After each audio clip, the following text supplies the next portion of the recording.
It's so nice to see so many people work in wetland restoration, such fragile ecosystems. Just to make sure that you're seeing my presentation in presentation mode, fine? Yeah, it is okay. Great, thank you. So what I'm going to talk about is about a project that we implemented, wow, 10 years ago. It doesn't feel that so long ago. It was a LIFE project funded by LIFE with the aim to restore a small marsh in Cyprus. So this site is the smallest Natura 2000 site in terms of area that it covers in Cyprus. It has shallow brackish waters, and it's one of the very few natural wetlands that we have in Cyprus. It is situated within a community, a village that has the same name as the lake, the marsh. It's mainly surrounded by agricultural land and also residential development. And what we see today is basically a remnant of a much larger wetland that was extending to the sea. I'll show some maps later. The site collects water from rainfall. And in the summer, it dries out for a couple of months. So in these pictures, you can see how the site transforms throughout the season.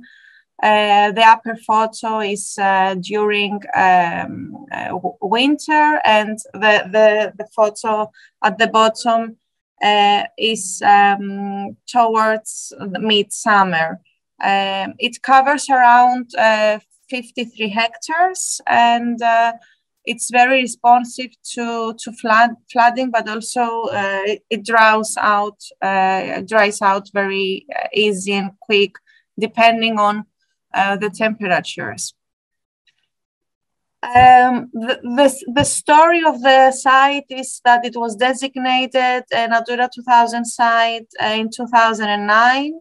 It's both special protection area under the Birds Directive, but also a special area of conservation under the Habitats Directive. The designation species are the black-winged stilt and the spare-winged lapwing. And the species that are recorded at the site are either permanent residents, but also the site gets migrants that either stay during spring or winter, or they are passage migrants. It has been the first site in Cyprus that we recorded breeding of red-crested poacher, Netta rufina, and it's also very important for its halophytic vegetation. The site was facing a number of threats, mainly disturbance. There was an uncontrolled access within the site. You can see at the bottom right photo a man playing with his dog, throwing stones in the water. This photo is from cameras we had installed during the project. Or because it was drying out, we had vehicles drifting in the site. There was also a flea market that was operating within the boundaries of the protected area.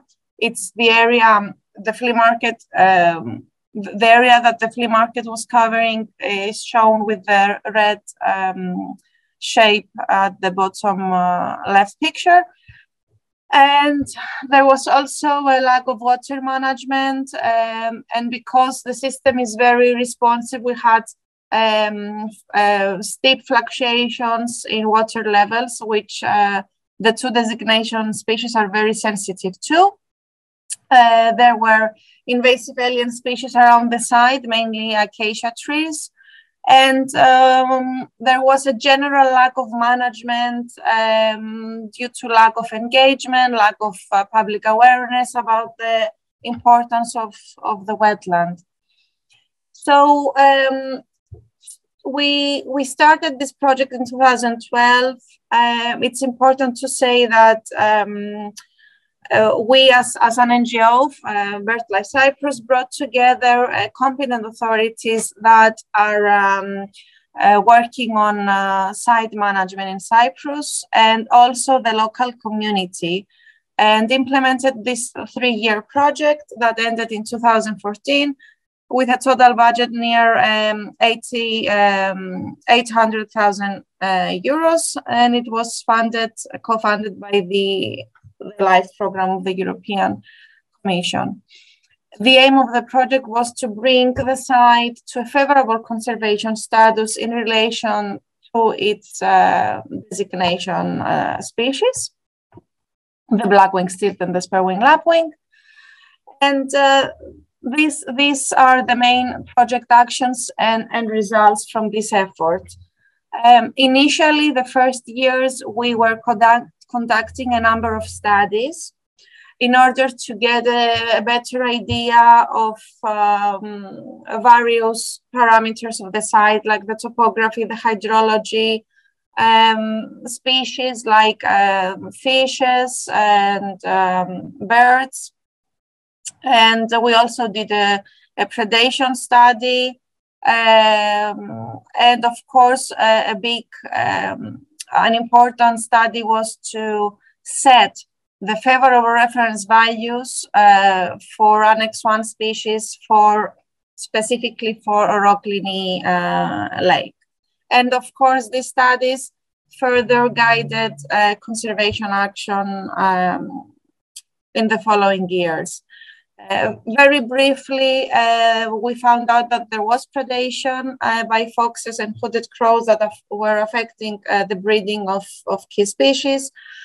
During the project, we discovered that European eel was very abundant in the site. So we conducted an ichthyological study as well.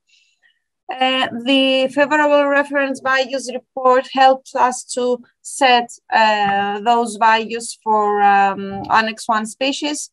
And the result was that the FRVs were 15 pairs for the spur-winged lapwing and 60 pairs for the black-winged stilt.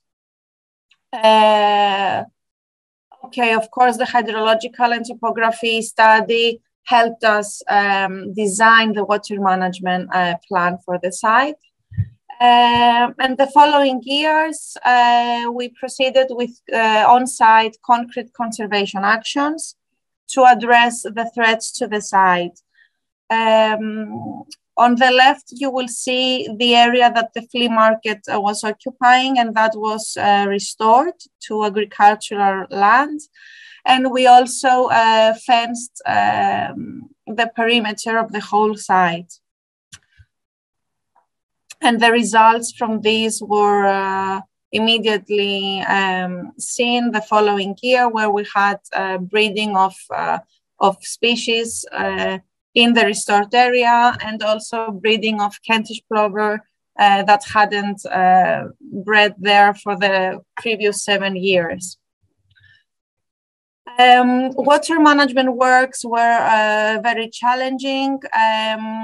We had to go in with machinery during dry months and outside breeding season.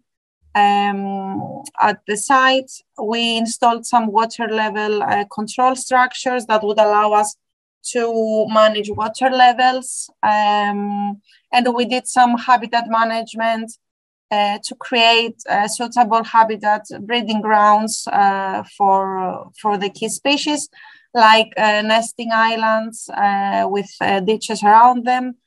And we saw difference in those islands were used by black-winged stilts and spur-winged lapwings. And in 2014, we had the first record of cattle egrets breeding on site.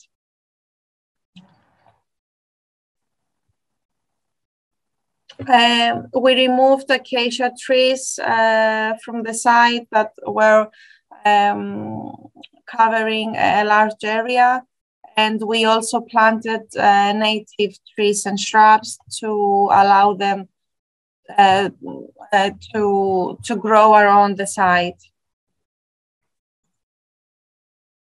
We installed eel passes that helped eels moving from the sea in the lake when they needed to.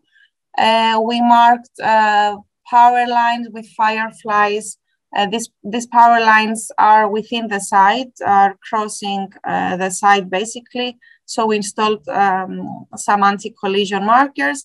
And we also created a pedestrian crossing because there is a road adjacent to the site to help people visit the site more easily and with safety. Of course, it goes without saying that awareness raising actions are very important when you're doing conservation projects, like all of the projects that were presented here. There are a lot of awareness raising actions. And to achieve that, we created visitor facilities. We had 2 heights that were used by schools, by passers-by, by organized groups that are now visiting Oroklini Lake. We also hear comments like, when was this lake created? I mean, before they didn't, people didn't notice that there was a lake there. They never stopped to see the birds there. And now it's one of the most popular sites in that area. We produced a lot of information material, like a website, brochures. We did a documentary. We organized workshops, and we produced educational material for schools. And we engaged with the local community through local events like volunteer cleanups.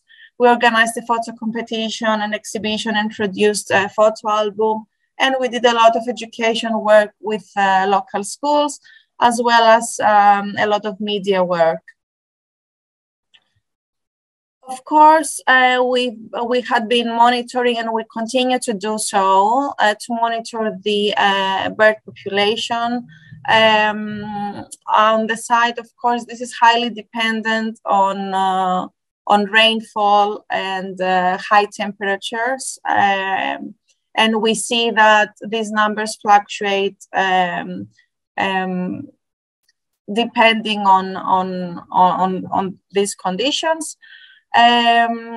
But we know that numbers are increasing, and this might not be so obvious from the above graph, but these are the numbers of the 2 designation species on site for the month of May. For years 2006 until 2021. And below we see the overall numbers for the whole of Cyprus. So we believe that these numbers are more spread across the island, and this is why it seems that the numbers are going down, but we know that overall they are increasing. So we are assuming that it's very likely that the numbers are more spread across the island. So what we managed to achieve through this project was first to engage the local community and bring together competent authorities for the management of the site. This was the first live project for my organization, and it was really important for us. And basically, we created an open classroom for children to visit. So we helped with the awareness raising on the importance of wetlands and the management of key sites. And basically, we've set an example of a good management scheme. We produced important tools for the management of this key site, and this can be an example for other sites in Cyprus. Currently, before I finish the presentation, I just wanted to say that the site is continued to be managed, but I would say basic things. But we have another island-wide life project, an integrated life project that deals with the management of sites. So we're hoping that through that project we will do more with regards to sustaining and maintaining the work that was done through this project. Thank you very much for your attention.